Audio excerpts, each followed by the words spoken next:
बिस्मिल्लाहिर्रहमानिर्रहीम अस्सलाम वालेकुम। Welcome back to my channel. जहाँ भी रहें खुश रहें, हैप्पी रहें, हेल्थी रहें। आज बन रहे हैं बहुत ही मज़ेदार और बहुत ही हस्ता बेकरी स्टाइल केक रस। अपने नाश्ते को बनाइए कुछ खास। ये बहुत ही सस्ते में घर में बनकर रेडी होंगे। आप इसको स्टोर भी कर सकते हैं। रेसिपी को एंड तक ज़रूर देखिएगा और स्किप मत करें। अगर रेसिपी अच्छी लगे तो इसको लाइक करें और इसको शेयर करें। चले रेसिपी स्टार्ट करते हैं। सबसे पहले हम एक बोल लेंगे और इसमें एक एक करके 4 अंडे तोड़ लेंगे।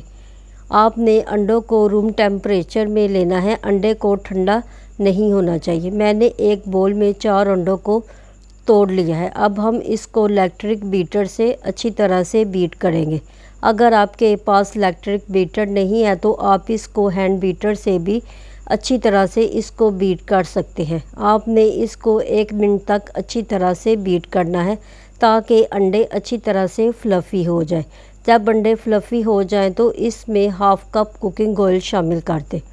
कुकिंग ऑयल शामिल करने के बाद मैंने 1 कप चीनी ली थी जिसको मिक्सरी में डालकर पीस लिया था, वो भी इसमें शामिल कर दें। चीनी शामिल करने के बाद अब हमने इसको दोबारा बीट करना है। अब हमने इसको इतना बीट करना है कि अंडे और चीनी अच्छी तरह से फ्लफ़ी होगा। तकरीबन 6 से 7 मिनट तक आपने इसको अच्छी तरह से बीट करना है ताकि इसकी कंसिस्टेंसी कुछ इस तरह से हो जाए। अब हम एक और बोल लेंगे और इसमें 1 कप मैदा शामिल करेंगे। मैदा शामिल करने के बाद अब हम इसमें 1 टीस्पून बेकिंग पाउडर का शामिल करेंगे। इन दोनों चीज़ों को आपने अच्छी तरह से छानकर इस्तेमाल करना है ताकि हमारे केक रस बहुत ही खस्ता और क्रिस्पी बने। जब ये दोनों चीज़ें अच्छी तरह से छान लें तो आपने अब इसको 3 हिस्सों में कर बैटर में शामिल करना है। मैदे को शामिल करते जाएं और इसको अच्छी तरह से मिक्स करते जाएं। 2 दफ़ा मैंने मैदा इसमें डाल दिया है। अब हमने तीसरी दफ़ा इसमें मैदा शामिल करना है। मैदा शामिल करने के बाद आपने इन तमाम चीज़ों को अच्छी तरह से मिक्स कर लेना है। जब ये तमाम चीज़ें अच्छी तरह से मिक्स हो जाएं तो इसमें half tea spoon vanilla essence का शामिल कर दें ताकि अंडे की स्मेल ख़त्म हो जाए।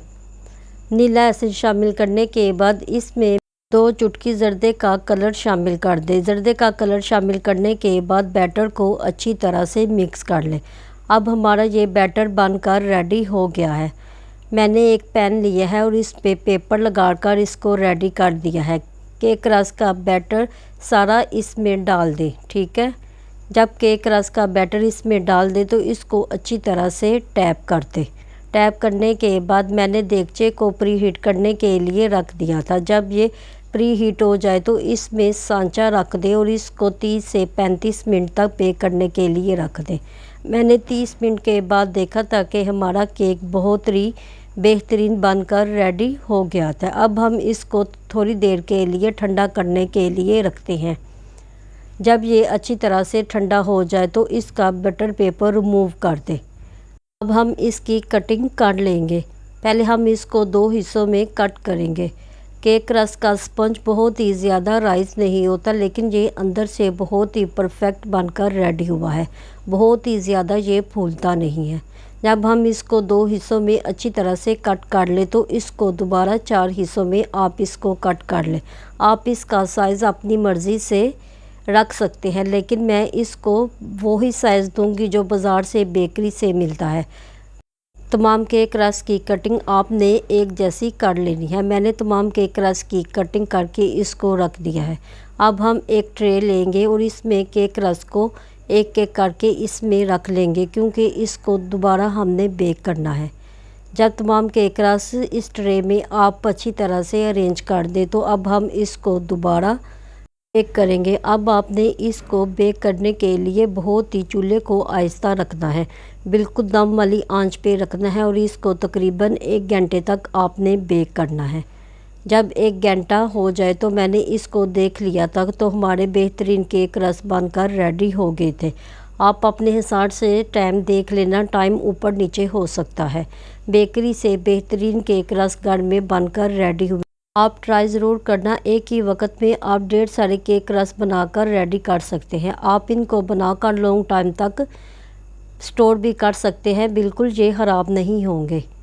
आप इसको अपने नाश्ते में खाएं, इसको चाय के साथ खाएं। बहुत ही डिलीशियस रेसिपी आपके लिए बनाकर रेडी कर दी है। आई होप आपको ये रेसिपी अच्छी लगी होगी। ट्राई करें, ये रेसिपी बेस्ट बनेगी आपकी। ये रेसिपी को ट्राई करें और मुझे अपना फीडबैक भी दें।